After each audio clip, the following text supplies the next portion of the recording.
네, 오늘 이 새벽에 하나님께서 저희에게 주신 말씀은 베드로전서 4장 12절부터 19절까지의 말씀입니다.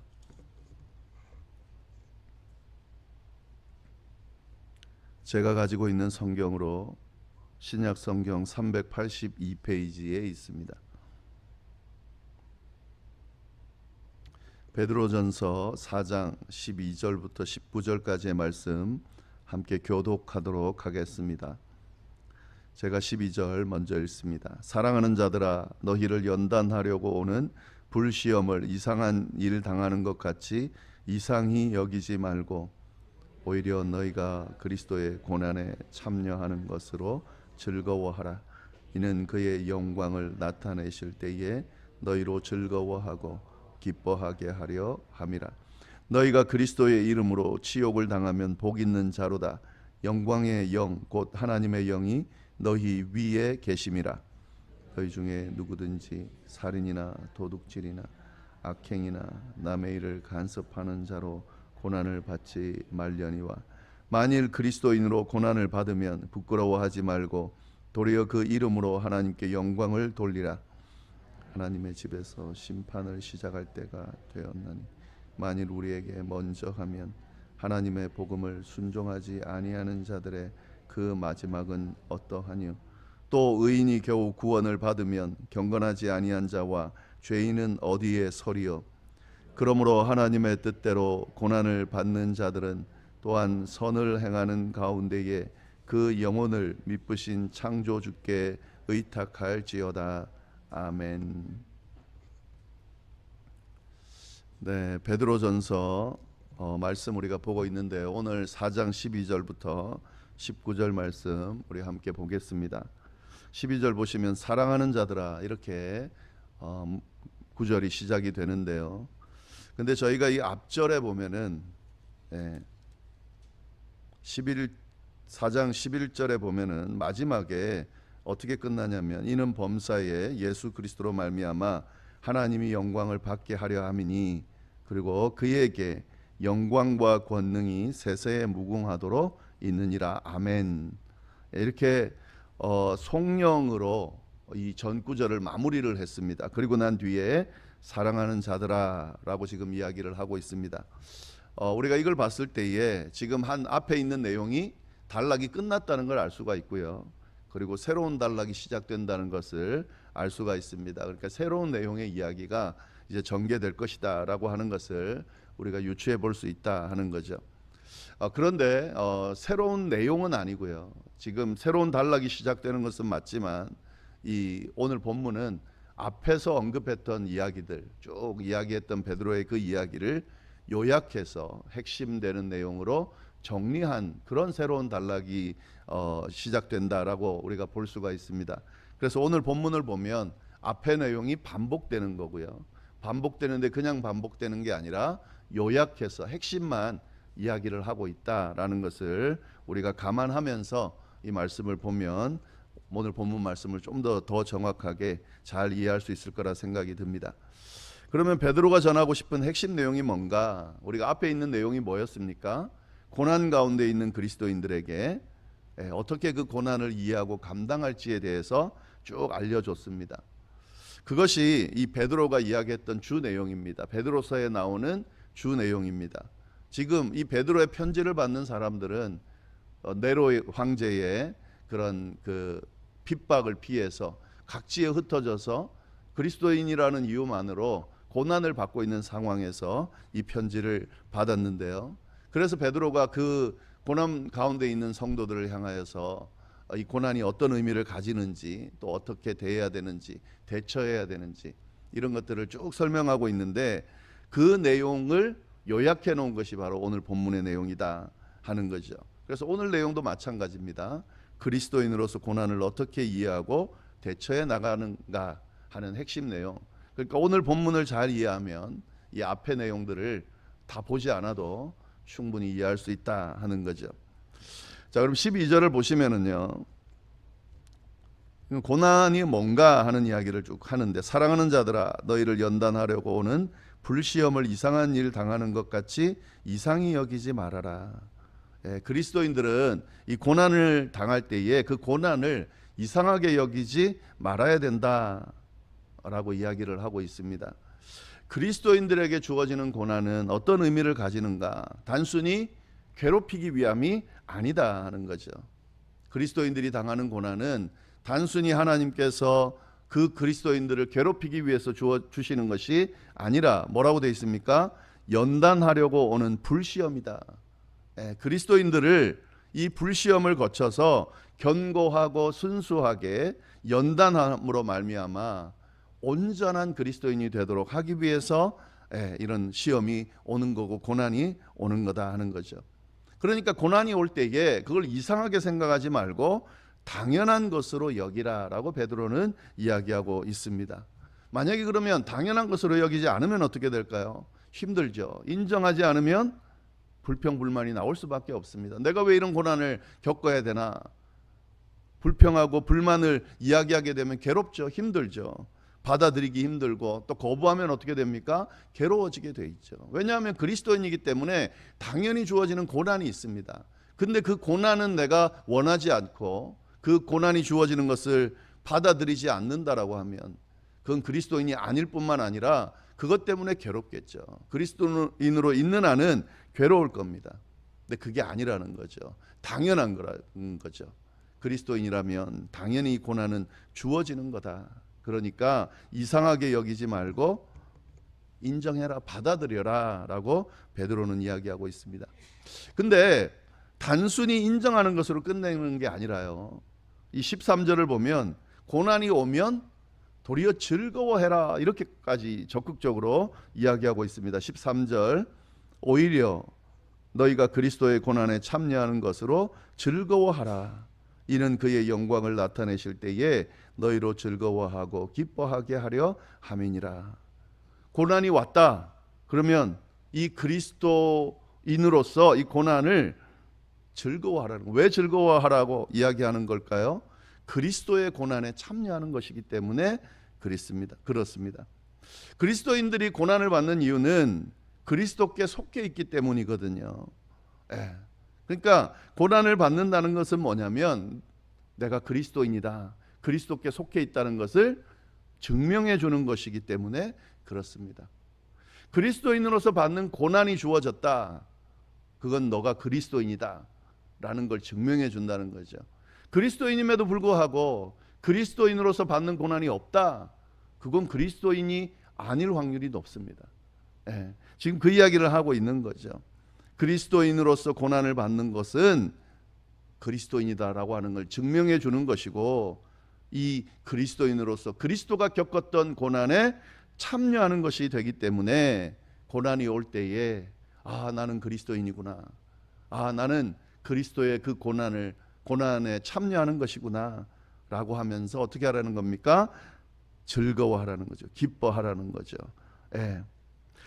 이렇게 이 그리스도의 고난에 참여하게 될 때에 또 기뻐하는 이유가 있습니다. 단순히 그리스도인이라고 인정받았기 때문만이 아니라 이렇게 그리스도인으로서 그리스도의 고난에 참여하게 되면 나중에 예수님께서 다시 오실 때에 영광의 모습으로 영광스럽게 다시 오실 때에 고난에 참여하던 그 모습으로 그리스도의 그 영광에도 참여하게 될 것이기 때문에 기뻐하고 즐거워하라는 거죠. 지금 내가 받고 있는 그리스도께서 겪은 고난에 참여하는 것이 끝나는 게 아니라는 거죠.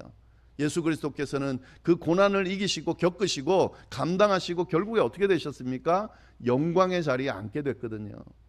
마찬가지라는 거죠. 우리도 그리스도의 고난에 참여한다는 의미는 그리스도의 영광의 자리에도 참여한다는 의미가 되기 때문에 고난이 있을 때에 기뻐하고 즐거워하라라고 이야기를 하고 있는 거죠. 그리고 14절 말씀을 보시면 이렇게 되어 있습니다. 더 나가서 지금 이야기하는 것보다 더 나가서 너희가 그리스도의 이름으로 치욕을 당하면 복 있는 자다. 영광의 영 곧 하나님의 영이 너희 위에 계심이라. 그리스도인으로서 고난을 당하면 그리스도의 이름으로 치욕을 당하게 되면 그것으로 인해서 단순하게 기뻐하고 즐거워하는 정도가 아니라 그게 바로 복이라는 거죠. 복이 있게 된다 하는 거죠. 예. 왜 복이 되나? 그리스도인으로 고난 받는 게 왜 복이 되나? 예, 아까 말씀드렸죠. 그리스도의 이름으로 고난 받는다는 것은 너는 그리스도인이라는 건 일종의 훈장이 주어지는 거죠. 예, 그리스도인이라는 확정이 되는 것이기 때문에 복이 되지만 단순하게 그것만으로 복이 되는 것은 아니죠. 예. 더 나아가서는 하나님의 영이 그 가운데 거하시는 그런 증거가 되기 때문에 그렇다 하는 거죠. 우리가 신앙생활 하면서 이 고난을 받게 됐을 때, 그리스도인으로서 고난을 받게 됐을 때에 보통은 이렇게 처음에는 생각을 합니다. 하나님께서 나를 버리셨구나. 함께하지 않구나. 나는 더 이상 하나님의 백성이 아니구나. 왜냐하면은 내가 예수를 믿고 하나님을 믿고 하나님의 백성이라고 하면서 내게 이런 고난이 주어진다는 것은 버림받았다고 느끼는 것이 우리의 일반적인 감정이죠. 하나님이 우리와 함께하지 않기 때문에 내가 이런 고난을 당한다라고 그렇게 생각할 수 있죠. 근데 여러분, 그렇지 않다는 걸 우리가 분명히 알아야 됩니다. 도리어 정반대라는 사실을 우리가 기억할 필요가 있습니다. 그리스도인으로서 그리스도가 겪었던 그 고난을 받는다는 것은 결국 그리스도인이라는 것을 증명하는 것이고 하나님의 영이 함께 하신다는 것을 증거하는 것이다 라는 사실을 우리가 기억해야 됩니다. 하나님이 우리와 함께 하신다. 하나님이 함께 하시는 그리스도인이다. 이것이 바로 복이 된다는 거죠. 하나님이 우리와 함께 하신다는 것은 큰 복이 된다라는 사실을 분명히 이야기하고 있습니다. 자, 그런데 여기서 주의해야 될 부분이 있습니다. 이 고난을 범죄로 인해서, 범죄함으로 인해서, 우리의 욕심으로 인해서, 우리의 잘못으로 인해서 겪게 되는 어려움을 이야기하는 것은 아니라는 사실입니다. 내가 잘못해서, 범죄해서, 욕심을 부려서, 실수해서 내가 뭔가를 하려다가 겪게 되는 그 고난도 하나님이 주시는 고난으로, 그 고난을 마치 하나님께서 주시는 복으로 그렇게 이해하는 것은 잘못된 이해다 하는 거죠. 이것은 그리스도인이라는 이유로 고난받는 게 아니거든요. 도리어 정반대의 의미입니다. 그리스도인이 아니기 때문에 범죄하게 되는 거죠. 아닌 것처럼 범죄하게 되는 거죠. 15절 말씀을 보시면은요, 이렇게 이야기합니다. 너희 중에 누구든지 살인이나 도둑질이나 악행이나 남의 일을 간섭하는 자로 고난을 받지 말려니와.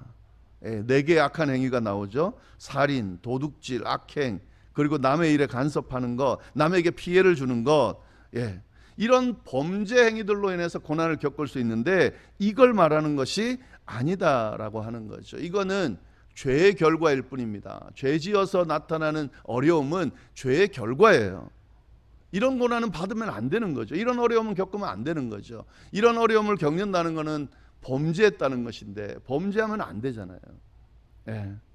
베드로는 이런 고난은 받으면 되는 게 아니다 라고 지금 이야기를 하고 있습니다. 그리스도인으로서 받는 고난은 이런 것과 다르다라고 이야기를 하면서요, 그리스도인으로서 받는 고난인 경우에는 어떻게 하나? 16절, 만일 그리스도인으로 고난을 받으면 부끄러워하지 말고 도리어 그 이름으로 하나님께 영광을 돌리라. 범죄함으로 겪게 되는 어려움이 있을 때는 하나님께 부끄럽게 여기고 회개하면서 잘못을 인정하면서 나아가서 고쳐야 되지만, 만약에 내가 그리스도인이기 때문에 그리스도인으로서 살아가려고 하는데 겪게 되는 그런 어려움이라면 부끄러워하지 말라는 거죠. 당당하게 그 고난을 잘 이겨냄으로 말미암아서 도리어 그것으로 하나님께 영광을 돌릴 수 있어야 된다. 베드로가 지금 이야기하고 있습니다. 그런데 물론 지금 이런 이야기들을 할 때요, 이 당시 배경을 우리가 다시 한번 생각할 필요가 있는데, 이 당시는 어떤 시대였습니까? 그냥 예수 믿는다는, 그가 어떻게 사는 건 상관없어요. 예수 믿는다는 이유 하나만으로 그냥 핍박이 주어지던 그런 때였습니다. 이 로마의 황제 네로가 그리스도인이다라고 하면 무조건 박해할 때, 잡아서 그렇게 가두거나 죽이거나 할 때, 그럴 때였습니다. 그러니까 내가 그리스도인이다라고 정체성을 밝히면 고난이 오는 거예요. 예. 근데 그렇게 주어지는 고난에 대해서는 부끄러워하지 말라는 거죠. 도리어 그것이 기쁨이 되고 복이 되고 하나님께 영광이 된다라고 이야기를 하는 거죠. 그리고 그것이야말로 그리스도인이라고 하는 정체성을 드러내는 것이기 때문에 도리어 기뻐해야 된다라고 그렇게 쭉 이야기를 하고 있습니다. 오늘날은 뭐 이렇게 예수 믿는다고 해서 고난받거나 그렇게 그리스도인이라고 고난받는 그런 상황은 아니죠.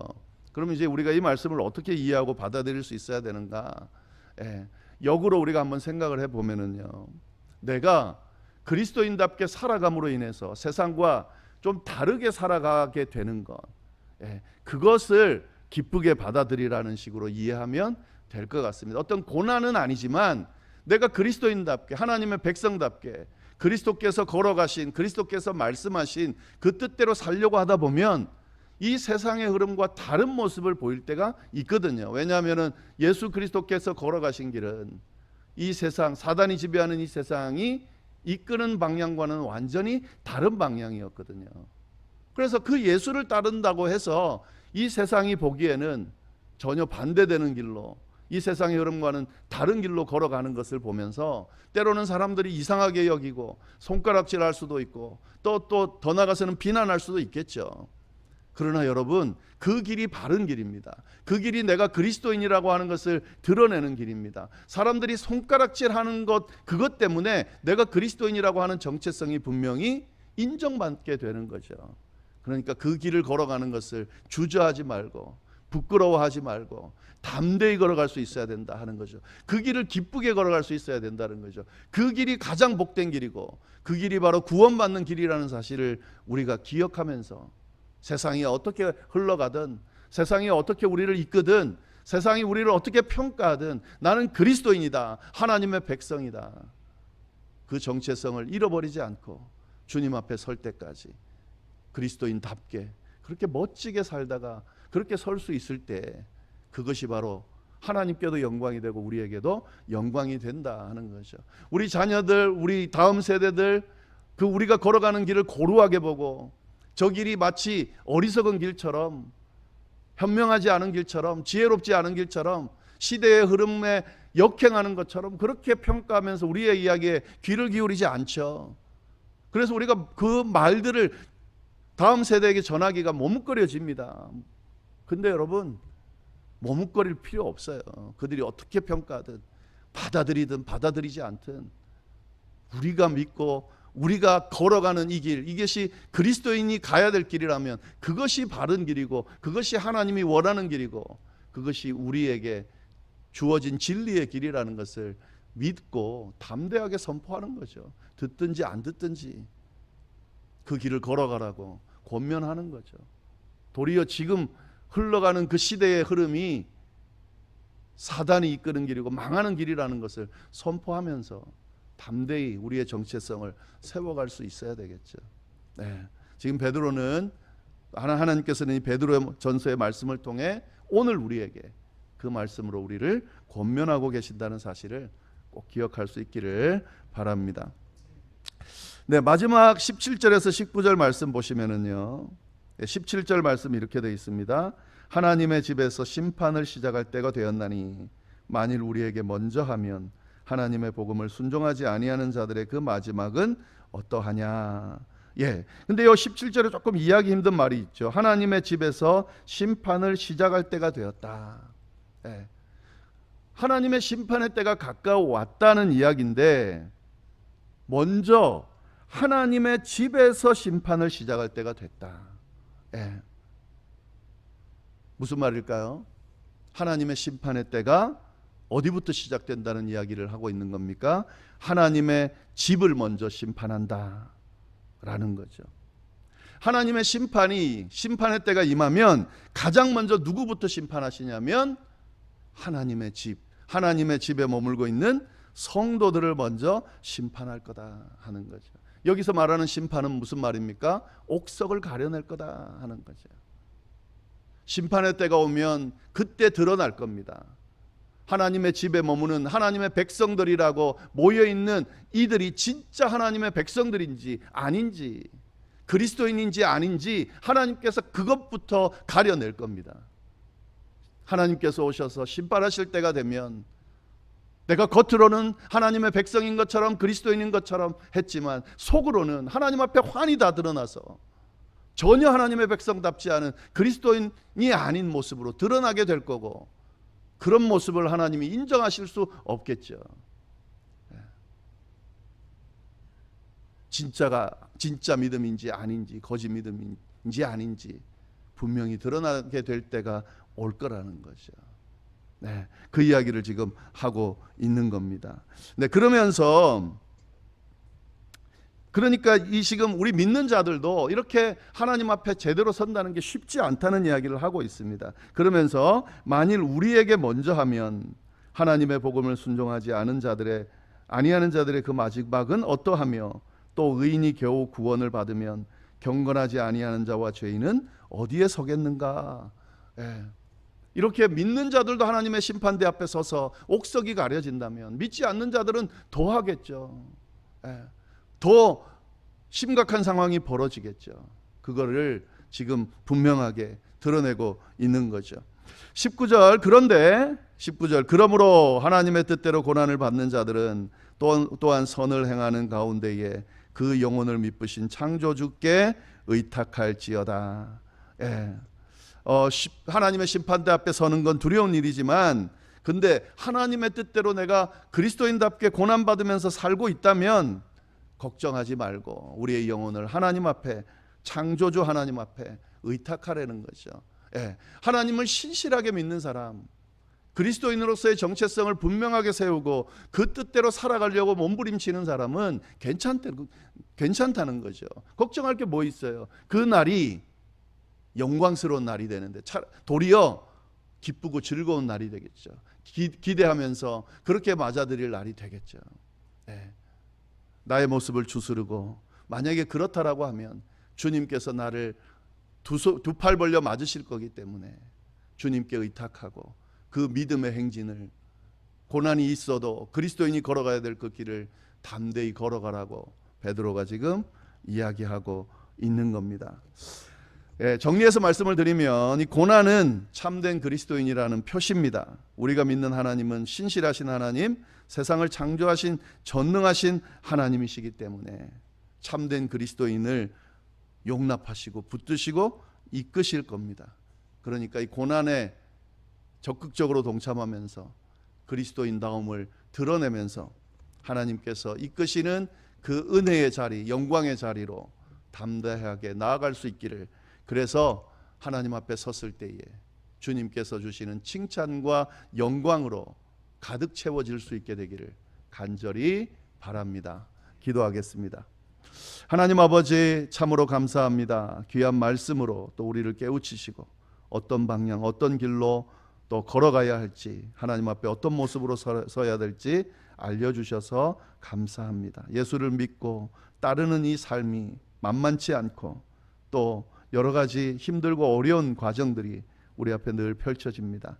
이 세상의 흐름을 보면 마치 우리는 어리석은 길로 걸어가는 것처럼 느껴질 때도 있습니다. 그러나 하나님, 흔들리지 않게 하여 주시고 우리가 걸어가는 그 그리스도를 따르는 그 길이 바로 참된 길이라는 것을 기억하고, 어떤 시련과 역경 가운데서도 그리스도께서 고난을 감당하고 영광의 자리에 앉으셨던 것처럼 우리도 능히 감당하고 주님의 영광의 자리에 참여할 수 있게 되도록 인도하여 주옵소서. 힘들고 어려울 때 우리를 붙들어 주시고 주님, 이 믿음을 끝까지 잘 지킬 수 있도록 주께서 역사하여 주옵소서.